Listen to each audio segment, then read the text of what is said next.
네, 회의를 실시합니다. 추미애 대표 발언이 있겠습니다.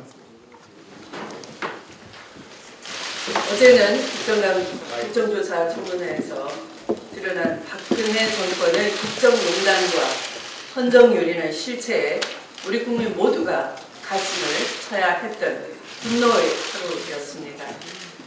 조한규 전 세계일보 사장이 증언한 대법원장 사찰 의혹과 비선 실세의 억대 매각 매직 의혹은 군사 독재 정권에서나 벌어졌을 법한 대단히 심각한 사안들입니다. 만일 이런 의혹이 사실이라면 그 자체로 탄핵을 당해도 몇 번은 당했을 정도로 중대한 반헌법적 범죄 행위라 할 것입니다. 또한 조한규 전 사장은 정윤회 문건을 보도했다는 이유로 자리에서 내쫓겨났고 신변의 위협을 느껴야 했다고 증언하기도 했습니다. 이 정권의 언론 통제와 언론 자유 말살 공작의 실태를 적나라하게 보여준 결정적 사안이라 생각됩니다. 특검은 이 못된 권력의 실체를 철저히 파헤쳐 관련자들을 엄벌에 처해야 할 것입니다. 또한 현직에 아직도 있다는 매갈매직의 당사자는 지금이라도 국민 앞에 이실직고하고 엄정한 법의 심판을 받아야 할 것입니다. 황교안 국무총리가 야 3당이 제의한 협치를 거부한 가운데 외교부는 위안부 등 한일 합의 사항을 착실히 이행하겠다고 합니다. 도대체 어느 나라 외교부란 말입니까? 촛불 민심은 잘못된 위안부 합의나 한일 군사정보보호 협정에 대해서 중단하라, 무효하라, 철회하라, 취소하라 요구해온 지 오래되었습니다. 촛불 민심이 탄핵을 한 것입니다. 그 탄핵은 대통령과 측근의 부정부패뿐만 아니라 국정농단 그리고 잘못된 악정에 대해서도 우리 국민이 레드카드를 들었다 할 것입니다.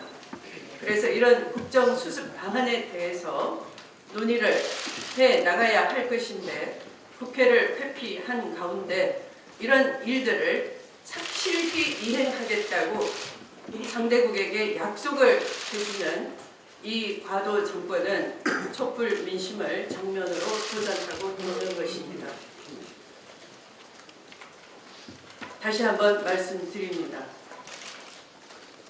조속한 국정 안정을 위해서 국회 정부 정책 협의체를 제안했던 것인데 야 3당 대표 회담에서 확인한 것을 황교안 대행은 조속히 받아들이고 더 이상 국회를 무시하거나 다 탄핵 민심을 외면하는 불통의 행태를 보인다면 우리 국회 차원에서 다시 한번 제보를 하겠다는 것을 엄중히 경고하는 것입니다. 말씀을 마치겠습니다. 예, 수고하셨습니다. 그래서 오상호 원내대표 발언이 있겠습니다. 네, 미리 예고한 대로 이연준이 0.25% 금리를 인상했습니다. 더불어민주당이 경제 내각을 그대로 유임시키도록 결정한 것은 바로 이연준의 금리 인상에 따른 대한민국의 경기 위기를 방지하고자 하는 목적이었습니다. 경제당국은 이미 연준 금리 인상에 따른 대책을 면밀히 검토해서 대한민국의 외자 유출이나 혹은 그것으로 인한 환율 변동이 오지 않도록 철저히 대책을 강구해야 할 것입니다. 이번 20일 대정부 질의 경제 분야 질의에서는 이 문제를 집중적으로 검토해서 더불어민주당에 대안을 제시하도록 하겠습니다. 황교안 국무총리 지금 직무대행의 국회 출석 여부 문제입니다. 일부 언론에서는 왜 황교안 총리를 흔들느냐 이렇게 사설을 쓰기도 했습니다만 우리가 국무총리를 물러나라고 할 때 흔드는 것이지 국무총리로 하여금 국회에 출석하라고 한 것이 국무총리를 흔든 것이라는 논거에는 제가 동의할 수가 없습니다. 황교안 대행은 국무총리의 자격을 가진 상태에서 대행을 하는 것입니다. 대한민국의 대통령이 지금 청와대에 있습니다. 다만 직무가 정지된 것이죠. 따라서 그 정지된 직무만 대행하는 것이지 대통령이 사라져가지고 황교안 국무총리가 지금 대통령이 된 게 아니라는 것입니다. 그런 점에서 이분이 AI 대책을 내세우거나 특설 대책을 내세우는 것은 우리가 뭐라고 하지 않습니다. 잘 아시고 계십니다. 그런데 국회에 나오지 않겠다고 하는 것에 대해서 우리가 문제제기하는 것입니다. 국무총리 직책을 버리신 게 아니고 유죄가 있기 때문에 우리는 국무총리 자격으로 국회에 출석하라고 요구하는 것입니다. 그분이 대통령의 직무를 대행하는 걸 뭐라고 하고 있지 않습니다. 이 점에 대해서 분명히 말씀드립니다. 20일, 21일 국회에 출석하셔서 앞으로 이 과도내각이 가야 할 방향에 대해서 국민들에게 상세히 설명하는 그런 자리에 나오시기 바랍니다.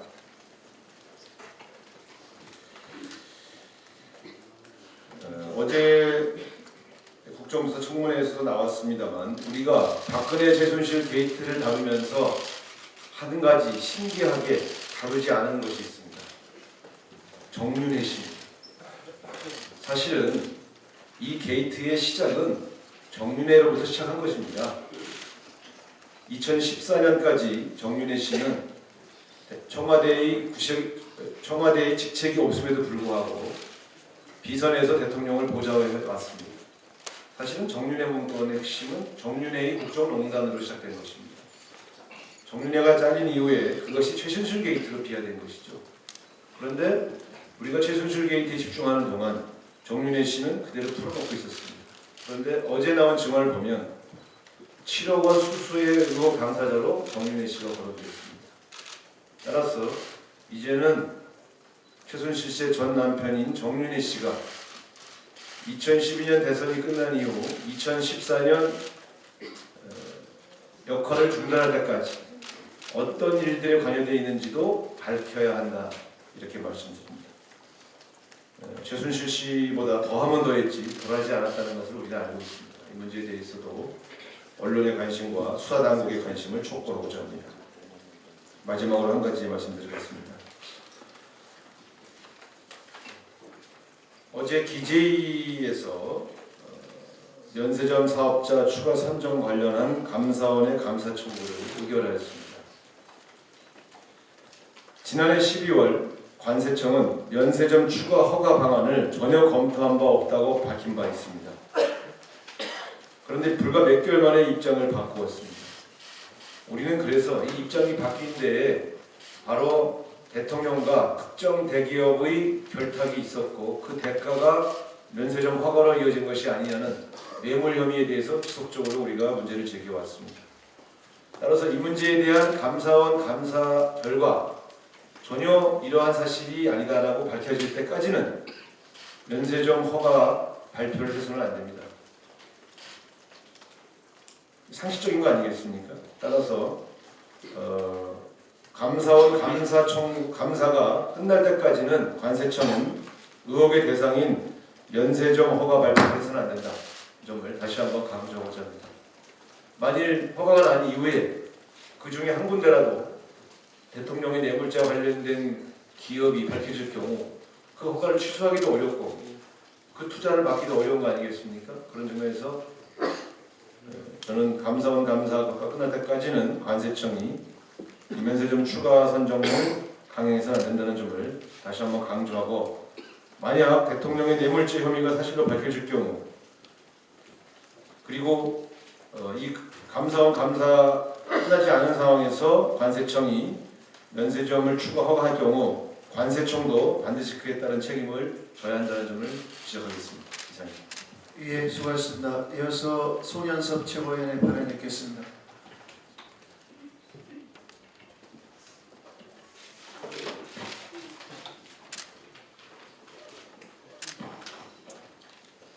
박근혜 대통령 탄핵 소추안 가결 이후 황교안 총리는 대통령 권한 직무 대응으로 성공하려면 엄중한 정치적 중립을 지켜야 합니다.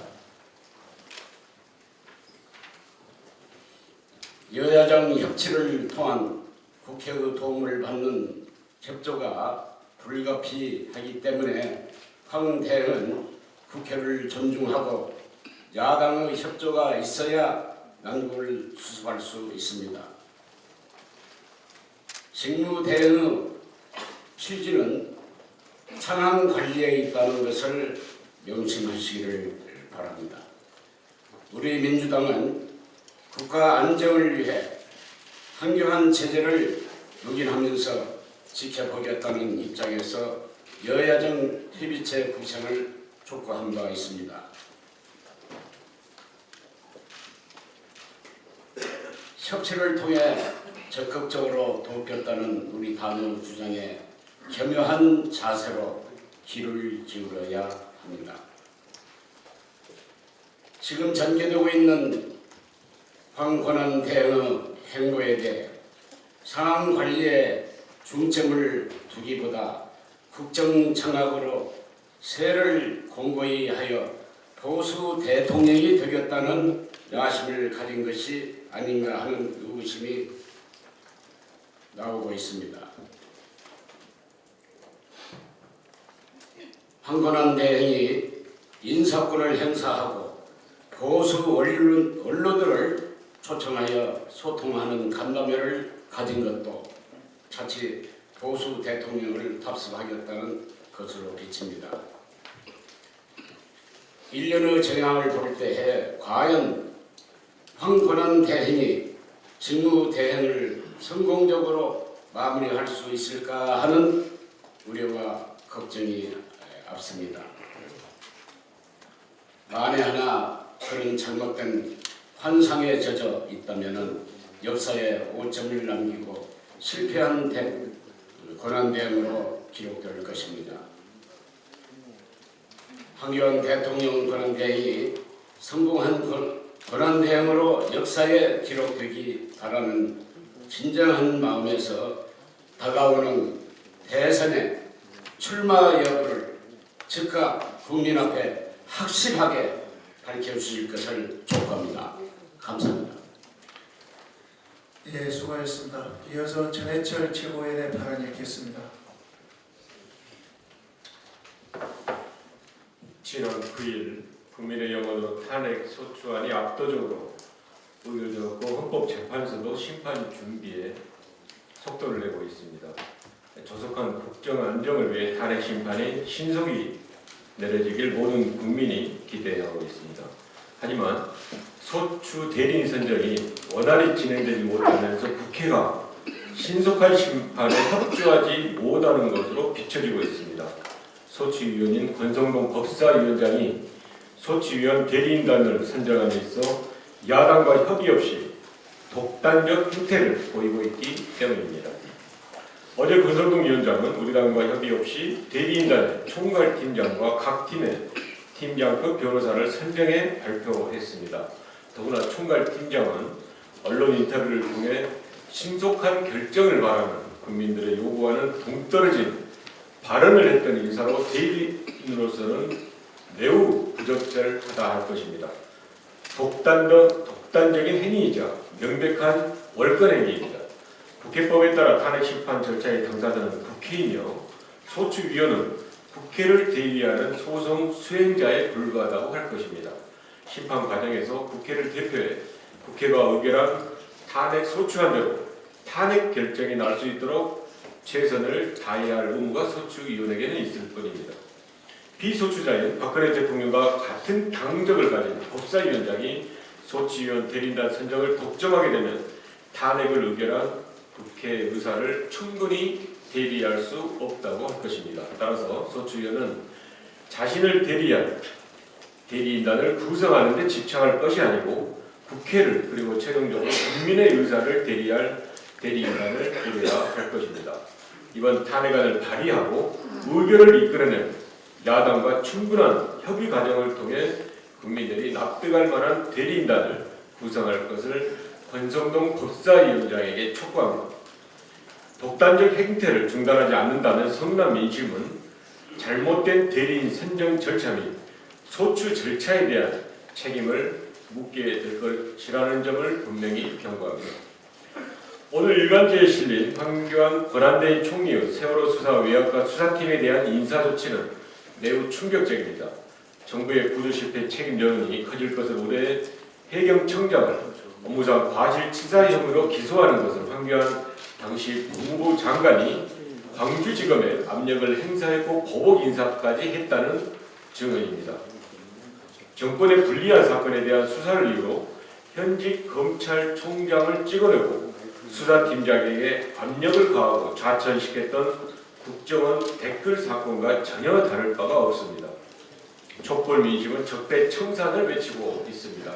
인사권을 쥐고 검찰에 부당한 위법한 지시를 한 것은 우리가 반드시 청산해야 할 적폐 중의 적폐라고 할 것입니다. 이런 의혹을 받고 있는 황교안 권한대행 총리의 행보도 매우 우려스럽습니다. 황교안 대통령 권한대행 총리가 야3당 대표 회동 제안에 대해 동시회담을 거부하고 각 당 대표와 개별 회동을 제안해 온 것은 매우 부적절한 제안입니다.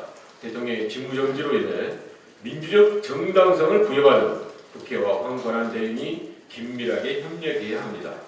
국회가 국정수습의 주체가 되어야지만 여당은 거의 분당 수준의 위기에 처해 있어 협의가 쉽지 않은 상황이기에 야3당만이라도 안정적 국정 운영을 위해 회동을 제안한 것입니다. 황교안 대행도 현재 여당의 상황을 뻔히 알면서 여당이 포함되지 않은 협의체에는 응할 수 없다는 것은 국회와 협치를 할 의사가 전혀 없다는 것에 다름 아닙니다. 하나도 빨리 야3당 대표와 회동 제안을 수용할 것을 촉구합니다. 이상입니다. 예, 수고하셨습니다. 이어서 최인호 최고위원의 발언 있겠습니다. 황교안 대행의 대통령 행세가 도를 넘고 있습니다. 일방적인 국정 운영의 의지를 구체화하고 있습니다. 국회의장을 방문하면서는 대통령급 의전을 요구하고 평소에도 과잉 의전으로 인축을 삼가 있습니다. 오늘은 한국마사회장에 이양호 전 농촌진흥청장을 내정했다는 보도가 있습니다. 임기 3년의 한국마사회장은 농림식품부 장관의 제청으로 대통령이 임명하도록 되어 있습니다.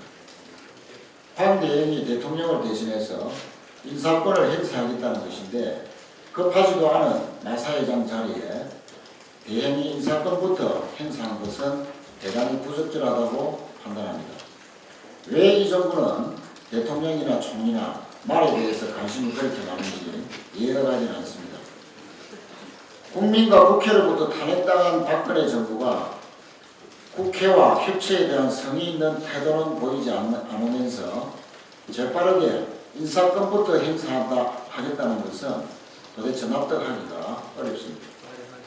황 대행은 마사회장 내정 결정을 즉각 철회하고 여타 공기업 인사권 행사를 중단할 것을 촉구합니다. 저희 당이 제안한 정부와 국회 간의 정책 협의체가 가동된 이후에 국회와 협치를 거쳐서 국정을 운영하는 것이 제대로 된 국정 정상화의 첩경임을 명심하기를 바랍니다. 예, 수고하셨습니다. 이어서 김춘진 최고위원의 발언 있겠습니다. A관이가 발생된 지 어제로서 만 한 달이 됐습니다. 한 달 동안에 AI는 확산의 확산을 거듭하고 있습니다. 참으로 우리 축산농가와 국민들은 대한민국의 방역 수준이 이 정도인가 의아해하고 있습니다. 현재 살처분 및 살처분이 예정된 가축수는 1658만 4천 수에 달하고 있습니다. 이것이 현실입니다. 여기에 우리 추미애 대표님을 비롯해서 우리 민주당의 AI 특위에서는 현장에 방문했습니다. 우리 추미애 당 대표님께서 국정 공백으로 방역망이 무력화됐다. 사상 최악의 AI 피해에 대해서 국회에서 대책을 마련하겠다 말씀을 하셨습니다.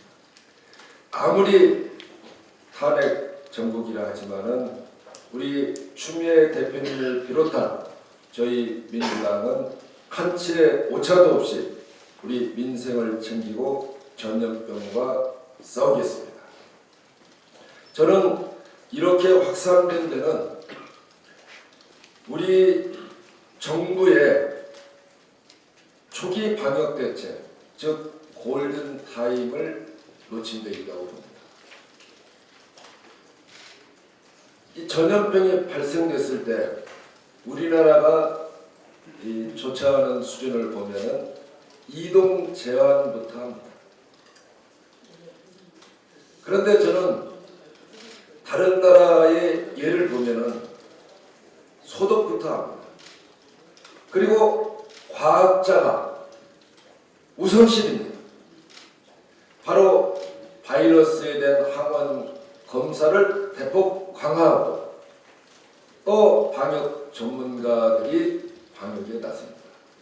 근데 우리는 행정 전문가들이 앞장섭니다. 바로 이것이 대한민국이 방역에 실패한 원인이라고 생각합니다. 이제 국가 간의 공존을 해야 됩니다. 아프리카에서 발생한 메르스로 인해서 우리 국민들이 큰 고통을 겪었습니다. 또 AI도 처음에 홍콩에서부터 발생한 AI입니다. 지금 대한민국에 들어온 AI는 중국에서 먼저 발생을 했습니다. 이제 동물에서 발생되는 이러한 질환이 우리 인간을 위협하고 있습니다. 그래서 국제 간의 공조가 필요합니다. 또 외국에서 어떠한 새로운 질환이 발생했을 때 우리는 철저히 대비하고 준비해야 됩니다. 그래서 과학적인 방역 정말 절실히 필요합니다. 우리 국민의 안전이 최우선시되는 이러한 방역 정책을 해야 됩니다. 그런데 우리가 과연 중국에서 2년 전부터 유행했던 이번 AI에 대해서 전혀 무방비 상태였습니다. 철새만 핑계댑니다.